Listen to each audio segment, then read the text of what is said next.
নমস্কার। বল কলকাতার এই পরিবার শারদযোদ্ধা সম্মান এবং দেবজিৎ স্যার অ্যাওয়ার্ড শারদ সম্মানের পুজো পরিক্রমায় আমরা আগেই দেখিয়েছি বেহালা নন্দনা যুব সংঘ।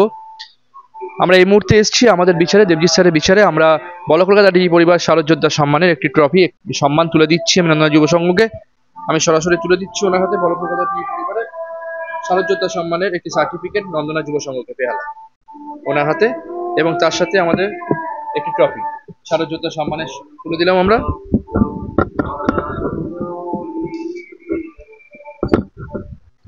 শারদযোদ্ধা সম্মানের একটি মেডেল ওনাকে পরিয়ে দিলাম এই কমিটিকে যোদ্ধা হিসেবে।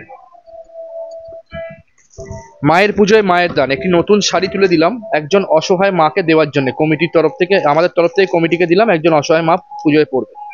এবং আমাদের তরফ থেকে শ্রী গোবিন্দ আচার্য মহাশয়ের তরফ থেকে একটি গিফট ব্যাগ, এবং এর ভেতরে রিকভারি মেডিসিন শপের তরফ থেকে ওষুধে বিশেষ ছাড়, দুটো ডিসকাউন্ট ভাউচার, এবং আশ্বাস chest and allergy chest and ক্লিনিকের তরফ থেকে একটি ডিসকাউন্ট ভাউচার, রক্ত পরীক্ষা, আকর্ষণীয় ছাড়। সরাসরি তুলে দিলাম আমরা নন্দনা যুব সংঘকে আমাদের শারদযোদ্ধা সম্মান। আমি বলবো আমার চিত্র সাংবাদিককে মায়ের মুখ এবং ওনাদের মণ্ডপ সজ্জা সরাসরি তুলে ধরার জন্য বলো কলকাতা টিভি পর্দায়। চলে যাচ্ছি পরবর্তী পর্যায়ের সঙ্গে থাকুন।